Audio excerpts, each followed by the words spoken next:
Greetings and welcome. Today, I decided to take a look at something from my childhood. Something joyful, something good, something that is probably going to haunt me for the rest of my life. We are going to take a look at some Casper the Friendly Ghost video games.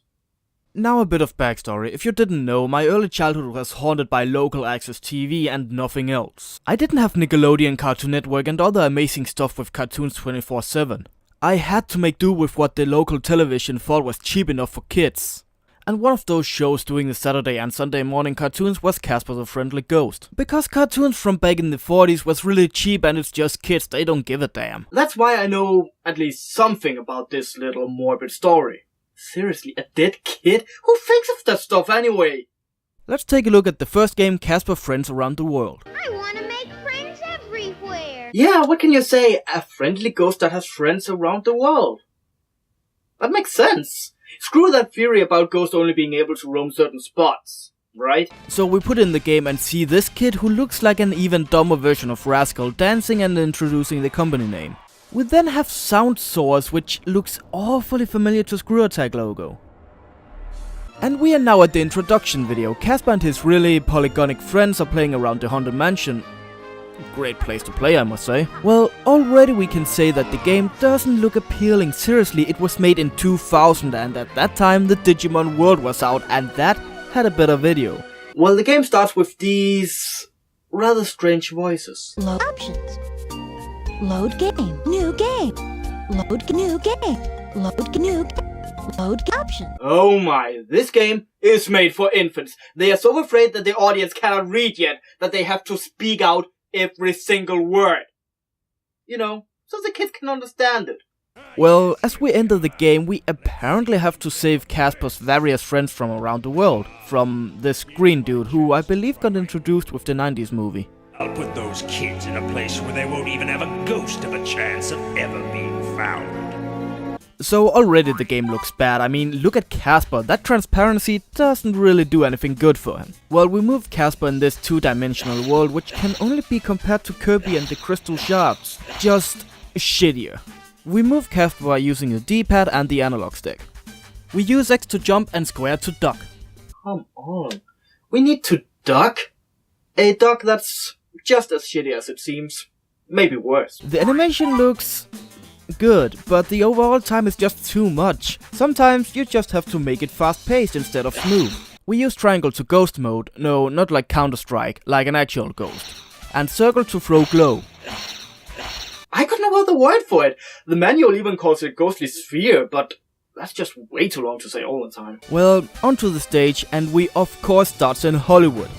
Of course! And after like 5 minutes I'm already stuck. When I moved forward the ground just gave in and I lost a life.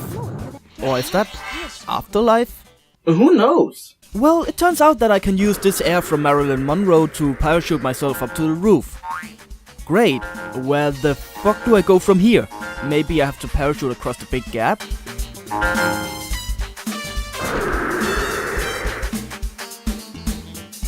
Or not.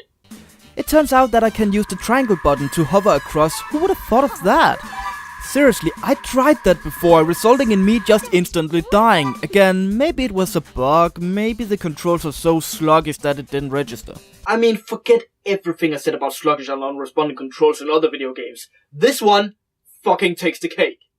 Well, we found the damn kid in the middle of the street. Great! You got the map page! Let's go save Isabel! I saved you. From what? You're just passively standing there. There's no guards, no monsters. Hell, he's not even tied to a pole or anything like that. What the fuck? Anyway, we move on to the next stage, which is South America. Oh, around the world apparently means America only. Great. It's not like I wanted to visit Spain or anything like that. I mean, for all we know, they're just horrible murders and pirates. The Spanish murderer and pirate. Well, here the game gets shitty. We have to avoid snakes and these crocodiles you have to hover across. Trust me, it's more difficult than it sounds. By the way, water kills you. So Casper is apparently an ancestor to the Wicked Witch. Huh. Who knew? Those ruby zippers! I want those most of all! Now fly! Fly! Well, something I forgot to mention: in order to proceed in these stages, you'll need a map piece, and you get that by finding this book and Endoid. Here, we're treated to that annoying minigame of bouncy balls, and of course, Casper's 3 uncles are there to help and annoy you. Not so fast, short sheet. First you have to free it up. Excuse me, what did you say? I can't hear you for that obnoxiously loud Some you music. wanna bounce at the... Seriously, did they even listen to this? You can barely make out what they are saying for that music. Moving on, we beat South America. Wait, that's not nice. You did it!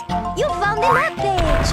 Come on, let's go see John! Only to be greeted by lousy voice acting. Seriously, even the Super Nintendo sounded better. And also, the girl sounds rather stereotypical, right? But that's probably just a coincidence. Next stage, jolly old England. Not much to say here other than, well, the ghost and the other enemies are dressed for the occasion. Yeah, it's the same enemies over and over again, just a quick reskin. For instance, we got the Royal Guard, the Fatso, and the Jago Bomb. Yeah, a black and white jack-o'-lantern that explodes when you touch it.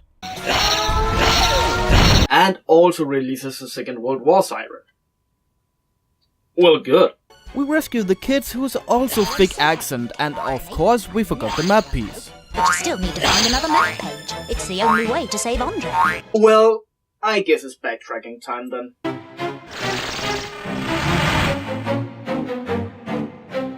Hey, Casper! Or not. Seriously, did the game just bring the minigame to me? I didn't have to go out of my way to find it? Weird.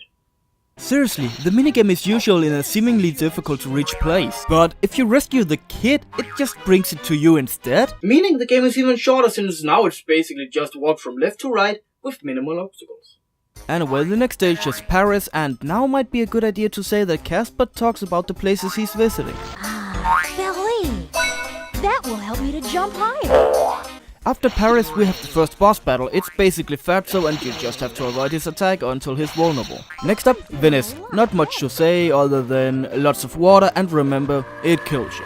That feels so good. Next up, Russia, and yes, all the kids up until now has that stereotypical fake accent, even Russia. You found the map page. But of course, I knew you would. Casper, ciao, Espiritu Casper. I never stopped hoping you'd find me. Casper, you found me. And yet, what of Jimmy? Next up, Japan, and the minigame includes Gojira. Because I guess it's the only known trait from Japan.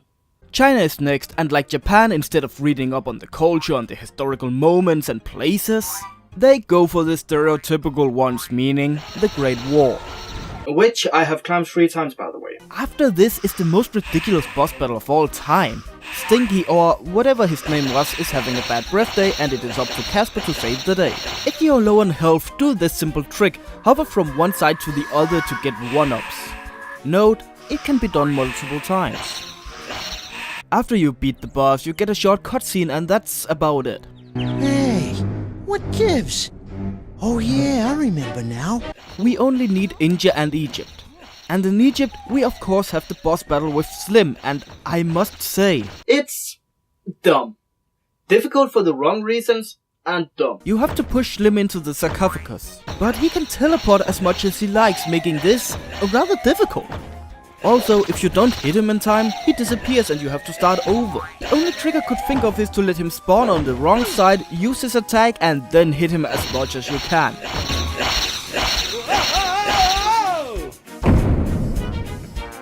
There!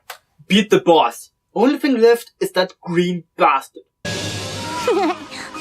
That kinda tickled. I wonder what happened to Kibosh. Or not. I thought for sure there would be another boss. But guess what? The last boss is a fucking bonus stage. In order to beat him, you'll need to collect every friendship shard. Yeah, that's the name in every stage, meaning 100 shards per stage. And they are scattered. Oh, they are scattered. I don't believe this! This is the equivalent of Mario having to collect every single coin in every stage just to battle Bowser. It's insane! Next up, Casper and the Ghostly Trio, made by none other than Blast Entertainment. If you're new to the Angrynator-show, then let me sum up this company. Imagine LJN making PS2 games and getting all the licenses for our favorite cartoons. That is Blast Entertainment. They have made an abundance of shit, ranging from Lassie, Mr. Bean, all the way to Waterhorse and other fucking shit similar to that. It's incredible how they can keep creating these shit upon shit upon shit upon shit, covered in shit sauce. So, let's take a look. We put the game in and start it up. And start it up.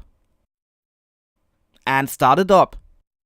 Well shit, something's obviously wrong. Great, time to use the good old trick of screen cleaning and soft tissue. And start it up. Fuck! Well, that obviously didn't work. Hell, I even tried that stupid toothpaste trick.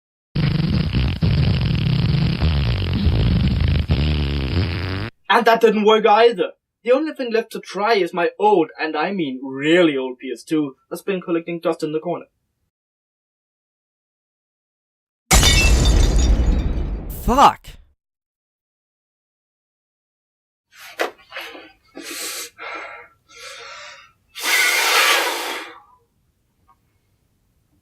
And now the game works. Holy hell, why the hell did I put myself through all those cleaning methods and even resurrected my old PS2 just to play Casper and the ghostly trio made by Blast Entertainment? I must be fucking insane! Well, the game starts and we see that the PS2 has been, well, kinda to Casper. I mean, look at that face. That is the face that'll haunt your nightmares.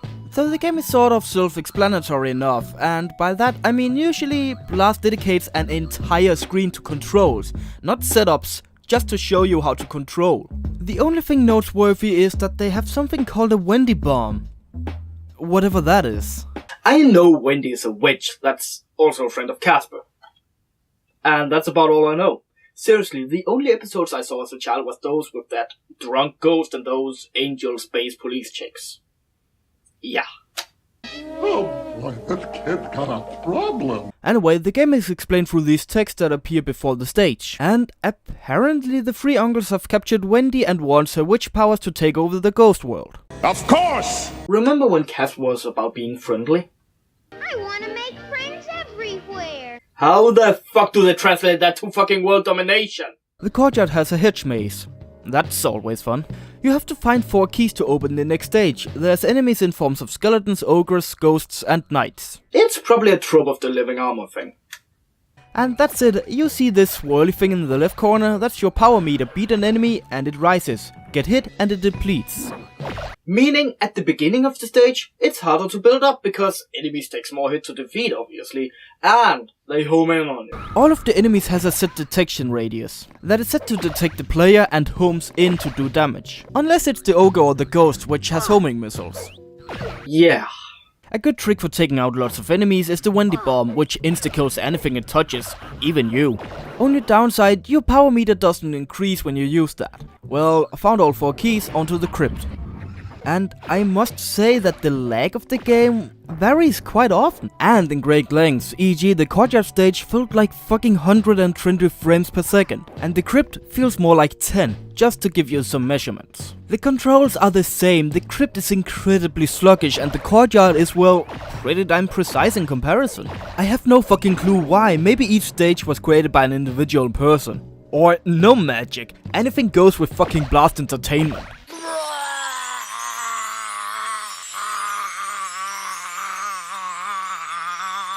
Well, I got to this place that has a gap that's too far to jump, and the bottom are way too low down for me to climb it that way. So, what do? Well, you press triangle while jumping to hover. Yeah, just like that other Casper game, only difference, let's put up the chart again. Triangle isn't in use according to this page. Meaning that Blast Entertainment is just fucking liars that love to see children in pain and agony. Fucking evil masterminds. Well, unlike the courtyard that was nice and compact and easy to figure out, we got a lot of platforming and puzzles and whatnot in the crypt. You have to use the hover over there, a lot of enemies here, and well, even a fucking boss. Which is just a reskin of the ogre. Great, you couldn't take time out to make like 4 more characters? Well, next up the cellar, which for some reason are called the kitchen. Yeah, this really looks like a kitchen to me. Here we introduce to the knight character, and well, to be honest, there's barrel jumping, which isn't as fun as it sounds. You constantly feel like you're sliding off so much that your hands are getting major cramps. And the boss is, well, a different colored ghost. Now we're at the first floor, which for some reason is called the Great Hall. Seriously, this would be the same if Ocarina of Time's water level was called third floor, second room. And this stage is just annoying. There's an infinite amount of rooms, there's so many enemies that the game lags like there's no tomorrow. And haven't even mentioned how much of an ass the camera is in these small corridors. Not to mention the oodles of floors. They couldn't even be bothered to make you unable to see that the wall is missing? Nor the limbo outside. Really? Anyway, after a lot of boring walking through and back this great hall, we have a boss which is a giant skeleton. By the way, is that shoulder pads and eyes? They actually managed to make something different about this boss? Holy fuck, they must have spent like 2 months extra just on this. Give them a round of applause, everybody. A big one, they really deserve it. Next and more or less last is the second floor called Library, where we're just getting started on the cryptic bullshit. Well, to be honest, it's more boring than cryptic, but who gives a damn? We have precision platforming, which is always fun in a game with lousy controls. And the boss is of course the giant knight, at least the color scheme is cool. We are now at the final stage, which is a boss rush, where you have to face all 4 bosses before taking on the final boss. The only one that gave me trouble was the knight due to his insane range in this tiny room. We now face off the ghostly trio, and like the rest of the game, it feels like the mechanics were done in like 2 seconds. Get in line of their attention radius and they home in on you. We managed to save Wendy and we are now greeted by the credits. Yeah, even though we could see them at the menu, since it was an option. Big thanks for pulling themselves together. What the hell of a thank you is that? Did the creators just do nothing for 9 months and realize they had 2 weeks left to complete the game and just rush something together? What the hell? The game has flaws, and that's about it. There's nothing that remotely reminds you of Casper the Ghost, nor anything spooky for that matter. The pictures in the mansion is boring and uninteresting. Yeah, seriously, I'm looking more at the background decor in this game, since that's the only thing worth looking at. The enemies are literally a joke, the homing system is just flawed. The control schematics are misleading. Overall, it's one big fucking mess. Okay, that was the Ghostly Trio. I think we have time enough for yet another video game, which is convenient because I have Casper Scare School by Blast Entertainment. Jesus. The hell? Bad omens, man. So, Casper Scare School based on the movie of the same name from 2006. PlayStation 3 was on its way and released in some countries. Why do you think the people would want to waste their time with this at a time like that? Seriously, it's from 2007 even, meaning the PlayStation 3 was already out and I was happily playing Resistance Fall of Man. Well, I was playing Resistance Fall of Man. Anyway, the game starts up and we see that Blast Entertainment spared all expenses possible. It feels almost identical to the previous game. Seriously, the load screen, the menus, the buttons and even the level select screen, which I assume means that there's only 6 stages in the game. Well, that's nice. The less stages, the faster we can get through it. First stage is literally the exact same stage as the Great Hall from the previous game. So if you had any doubt that it was made by the same company, this has to be solid proof enough for anybody. But instead of having to save Wendy, you're not even going to believe this. Casper is getting ready for school, trips and everything flies out in all directions. Isn't that great? Last video game, we had to rescue a witch. This time around, you're just a big fucking clutch who tripped and is now late for school. Okay, well there's 30 objects you have to collect and well, this includes paintings, pans and freaking mounted wall lamps. Because when you think of packing for school, you think of fucking wall lamps. And for that sake, does Casper even use pants? Holy cow, he's naked. Do I need to use a sensor bar or something? Anyway, we managed to find all the items within the time limit without the aid of that arrow. Seriously, that's about as helpful as Navi in Ocarina of Time. Hello. Well, At least this arrow doesn't talk. Next stage is the pirate ship. Again, follows the movie. Sort of, I guess. You have to control the ship through the city to gather all the classmates, all 6 of them. A rather small school, but okay, I guess. The controls are terrible. You speed up with X, and I think you use the analog stick to control the direction, but it's so odd and clunky, it just feels bad. I know the captain is blind in the movie, but seriously, did they really have to make the pirate ship that uncontrollable? Next up is a race through the schoolyard, and unlike the movie, this looks like the haunted mansion from the first game. But of course Blast Entertainment doesn't do this to cut corners or anything like that. Oh no. They do it for artistic reasons. The race is rather simple, you basically just have to avoid these walls and be done with it. Next is a race. Okay, that's good, I guess. Well, if it ain't broken. What am I saying? This is broken as fuck! Seriously, just take a look at this! Your worst enemy in this game isn't your opponent trying to sabotage you. No, it's not the track or oil spill like any other racing game. The door frames. Oh yeah.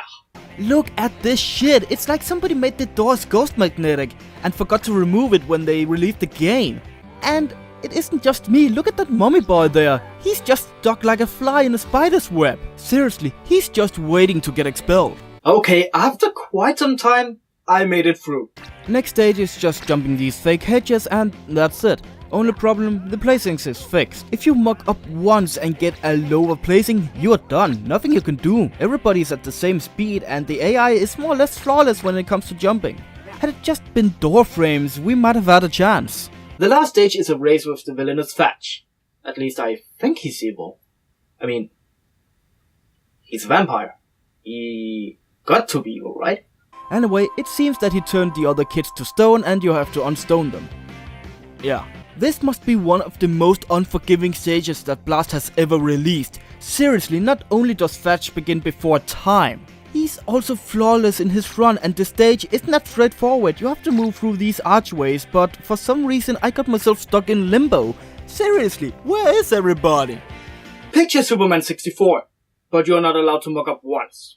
Anyway, the race is sort of self-explanatory. I mean, you're getting used to it after a while and you get to the mansion. Fuck! Let's try that again.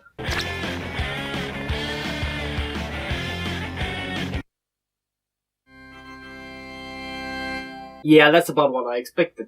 A level complete sign followed by a 100% complete sign. Meaning there's nothing left in the game to do other than to destroy it, of course. Seriously, this game took me 40 minutes to complete and that was because I mucked up 2 stages. If I hadn't, it would probably have been more like 25 minutes. A 25 minutes long PS2 game, people. That's $60 or maybe $50 just completely wasted. Had I played this when I was a child, I would have been fucking pissed. The Ghostly Trio Wild Bat was at least a game. This is just running simulator featuring Casper the fucking ghost. There is nothing redeeming about this. It only follows the movie slightly. Emphasis on slightly. The game is fucking bad. It needs to go. Wait a minute. I can't do this. That's better.